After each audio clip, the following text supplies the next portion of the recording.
Confirm niya, Mr. Marabilla. Saan ka nakakita?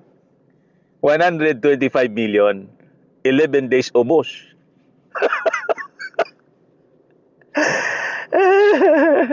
Nakasanayan kasi po, kasi sa Davao, ganun ang gawi nila.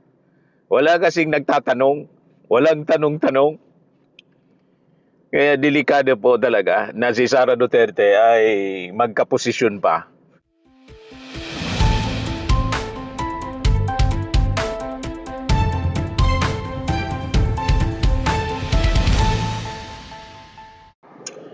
Hello po mga kababayan, si Dante Maravillas.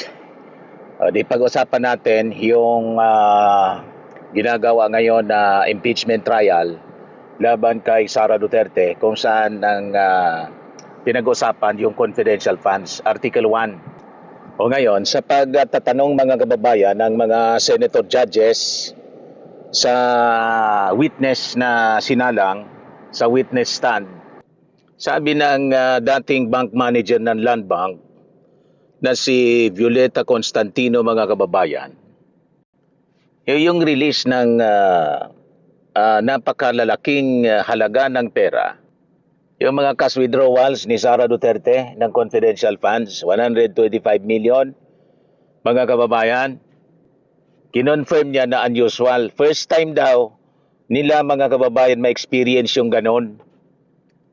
At malamang first time din, mga kababayan, tayo maka-experience na in 11 days na lunok ang 125 million na confidential funds ni Sara Duterte. Sabi ko sa inyo, unusual yung unusual yung katakawan.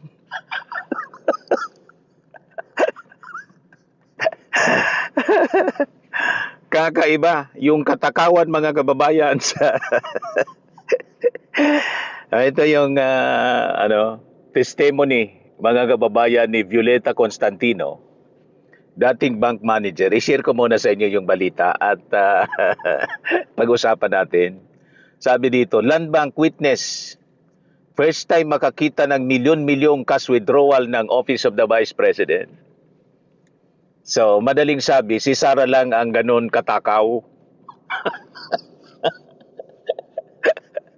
Yung mga previous vice presidents ng ating bansa, hindi man ganyan po ang gawi. Confirm niya, Mr. Marabilla. Saan ka nakakita? 125 million, 11 days ubos.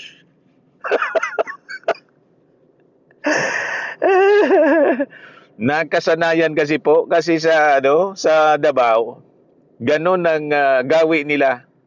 Wala kasing nagtatanong, walang tanong-tanong.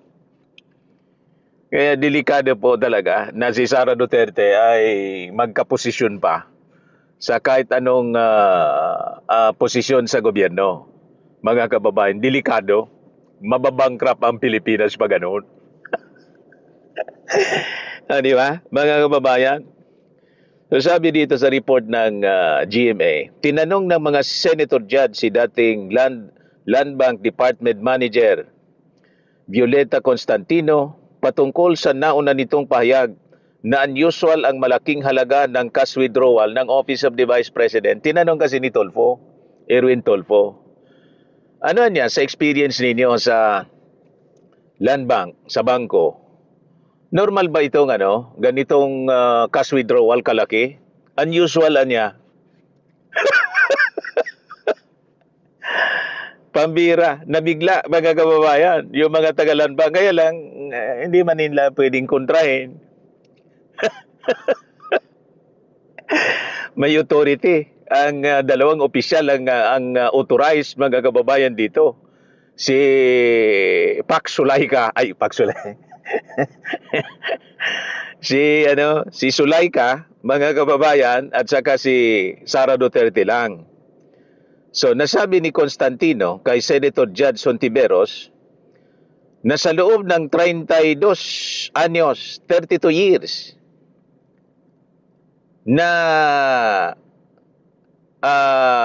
pagtatrabaho niya sa banking industry, ngayon lang siya nakakita ng ganitong uri ng transaksyon. Siya!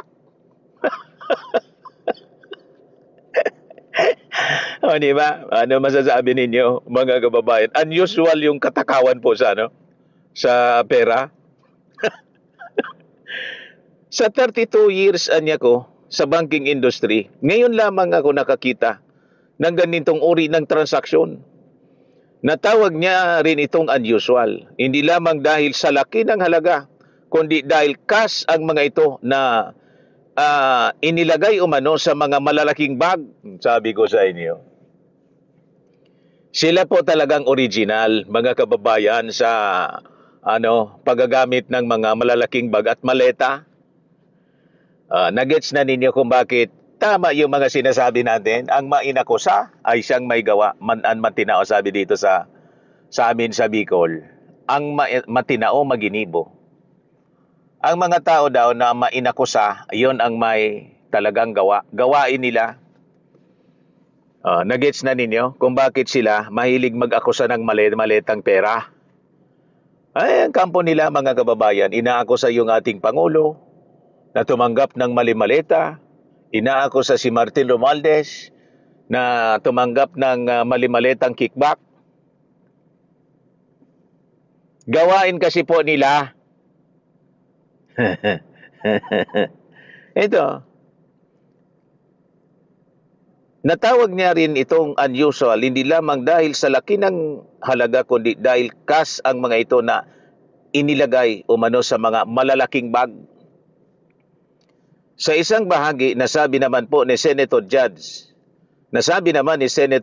Alan Peter Cayetano na just because it's unusual does not mean it's illegal. To the rescue na naman po si Defense Senator Alan Peter Cayetano. Ayan, sabi ni Alan Peter Cayetano, mga kababayan.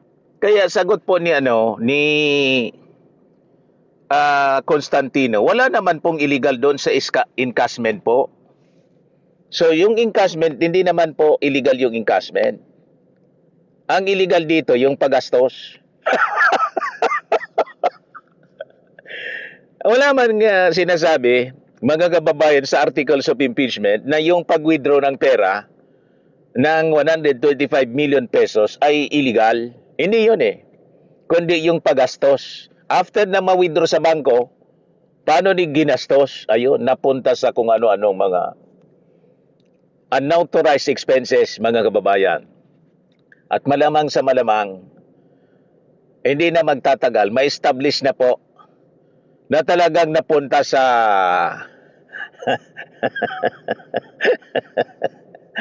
sa mabuting kalagayan yung limpak-limpak na salapi. Kasi nga po, yung mga beneficiaries ng mga confidential funds, tumanggap ng confidential funds tulad ng si Mary Grace Piatos na isa sa mga witnesses na ipapatawag. At pag hindi nag-appear si Mary Grace Piatos, confirm, fictitious talaga po si Mary Grace Piatos. At pag fictitious ito, tulad ng iba pang mga kung ano-anong ginamit ng mga pangalan, alam na ninyo kung saan napunta yung pera ng bayan. May idea na po kayo? O, di ba? Mga kababayan, sabi ng mga nag-react dito, si Rose Leonen, it is not illegal to, it's also not illegal to throw a garbage bag. But if the garbage bag is shaped like a human being, further investigation is needed. Sagot niya, mga kababayan, dito sa sinabi ni Defense Senator Judge Alan Peter Cayetano, just because it's unusual does not mean it's illegal. Kaya sabi po ni Constantino, wala naman pong illegal doon sa encashment po. Tama, walang illegal sa encashment. Ang illegal po, sigurado, yung paggastos kung saan napunta. Kung totoong napunta sa beneficiary o napunta sa bulsa. Tama po, mga kababayan? Sabi pa mga kababayan ng isa pang netizen, si Alvin Salsos, nobody is saying that being unusual is illegal. But the acts of why is what makes it illegal. Ang ibig niyang sabihin siguro, yung disbursement ng yung paggastos makes it illegal. Gets mo, APC? Si Alan Peter Cayetano, ang minimin niya mga kababayan. Sabi ni John Clarence, that's only the first witness. The prosecutors are simply establishing that what Sarah did, in fact, withdraw that large amount of money from Land Bank. The illegality of how the funds were used will be established through the succeeding witnesses, correct? Sabi ni Maria Corazon Quezon, here he goes again, obviously trying to be part of the BP's defense team, although this time executing it in a subtle manner. Hindi na po subtle, lantara na po. Lahat ng mga tanong, mga kababayan, at manifestations ni Alan Peter Cayetano ay pang-suporta mga kababayan sa defense ni Sara Duterte. Napakalinaw po 'yon. So sabi dito sa balita, Constantino earlier testified that she personally oversaw the encashment of the 125 million checks at the Land Bank Shaw Boulevard branch. Parte ito mga kababayan ng 500 million pesos na confidential funds.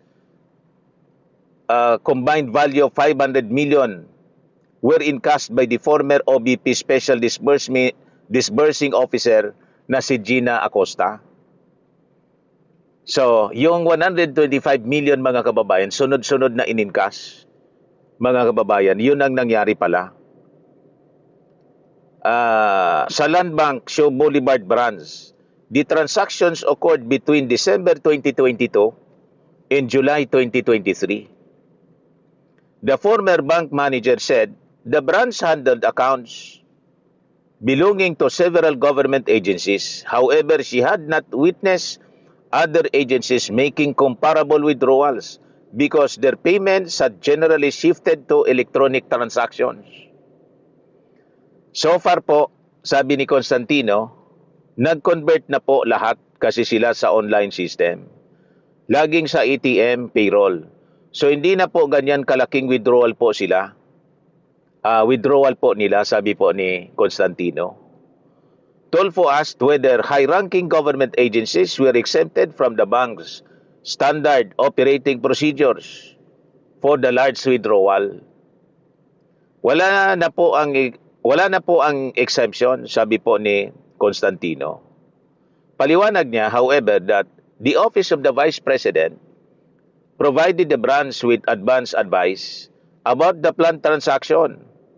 The prior notice allowed the branch to request the needed cash from its cash center because a single 125 million pesos withdrawal anya exceeded the ordinary cash in vault limits of the branch. Yung vault limit sobra pa, mga kababayan, sa vault limits ng branch. Matindi ang withdrawal na ginagawa, mga kababayan, ni Sara Duterte. Kasi po, may advice naman po siya. So dumaan naman po ito sa process nila. Paliwanag po ni Constantino. Despite the transaction's unusual size, Constantino said, the bank did not inquire into the OVP's intended use of the money. Kasi hindi man po siya trabaho na magtanong ng yung bangko kung saan gagamitin. Bala doon. Ang responsible agency po and responsible official, simple, yung vice presidente. Sa personal opinion namin po sa bank, parang siyempre po, saan kaya gagamitin po yung cash na ito? Siyempre, sa isip lang nila, bakit yung cash withdrawal napakalaki? Pero hindi naman po namin tinatanong na, kasi may advice naman po siya as to whether she knew at the time that the withdrawals involved confidential or intelligence funds. Constantino answered, hindi po. So hindi niya alam na yung pera, confidential funds ito ng Office of the Vice President. Constantino also clarified that the Office of the Vice President's modified disbursement system account had merely been transferred to Shaw Boulevard branch after the OBP moved offices in 2022. Actually, na-transfer na lang po sa amin ang MDS account ng Office of the Vice President, kwento mga kababayan ni Constantino, noong September 2022 niya. Nung lumipat sila ng kanilang office address sa Pioneer, sa Mandaluyong, sabi po niya, her testimony establishes that the four massive cash transactions stood out even to experienced banking personnel. It also raises further questions about why the OBP repeatedly chose physical encashment when the other government agencies had already shifted to electronic and ATM-based systems. Gusto niya cash para wala pong walang paper trail or electronic trail, mga kababayan. Ganon yung pagbigay. Sanay mga kababayan, parang yung mga style ng mga sindikato. Nadali pa rin mga kababayan, siyempre. Kasi na-impeach. Kung hindi siya nagbanta sa ating Pangulo, di wala sanang ganito. The defense has stipulated that the checks were authentic, funded through the Philippine Treasury, drawn against the Office of the Vice President account, payable to Acosta, and encashed by her in her capacity as OBP Special Disbursing Officer. The remaining question is what happened to the 500 million pesos after the money left the bank in cash? Ano na nangyari? Yung paggastos po, yung disbursement, wala mang problema. Yun ang gustong parang dina-justify ni Alan Peter Cayetano. Wala man yun problema yung disbursement. Ang problema yung paggastos. Sana punta. Constantino summed up the reaction inside the branch to the extraordinary withdrawals. Sa personal opinion namin sa bank, parang siyempre po, saan kaya gagamitin po yung cash na ito? Sabi po mga kababayan ni Constantino. Ngayon, si Senator Judge Risa Ontiveros summarized the two unusual features of the transaction. So hindi lang yun laki ng halaga na 125 million ang unusual, sabi po niya. Unusual din yung ganyang unusual amount ay sa cash kinuha at hindi sa mga cheque. The Senator Judge then asked Constantino at what point a cash withdrawal would be considered unusual for a particular client. Let's say kung over, let's say 500,000 na po siya. Sagot ni Constantino. Ontiveros pointed out that the OBP's 125 million transaction was not merely above that illustrative amount. It was 250 times larger, sabi po ni Ontiveros. Ito hindi lang 500,000, 125 million. So, 250 times mas unusual sa minimum amount na nasasabing unusual kung kinuha in cash, sabi po ni Ontiveros. Ngayon, nilinaw ni Constantino that whether a transaction was considered unusual could depend on the depositor's established transaction history niya. A large withdrawal might be treated as ordinary if a particular client niya regularly conducted transactions of that size. Depende po rin sa kliyente po, sabi po ni Constantino.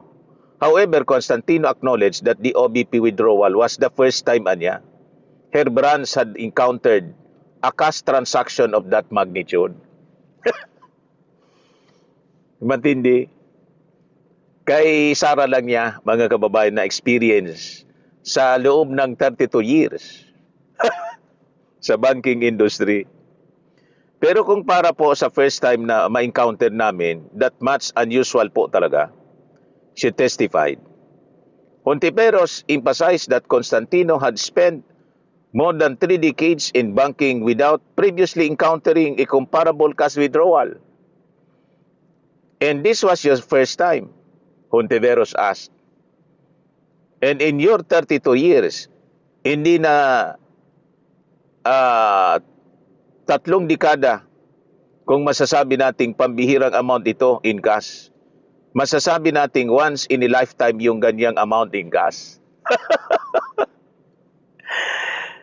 Depende po, pwede, Constantino replied. The Office of the Vice President made 4 separate withdrawals of 125 million each through former Special Disbursing Officer Gina Acosta. Kaya ito po si Gina Acosta, nung nagsasagawa ng investigation yung Committee on Good Government, remember, na pinamumunuan po ni Manila Congressman Joel Chua, talaga pong grabe yung nervyos.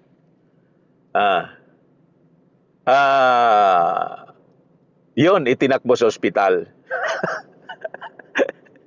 Pigil na pigil kasi yung pagsasalita. Kasi siyempre, tinitingnan ng nanlilisik na mata ni Sara Duterte. Huwag ka niyang magsasalita.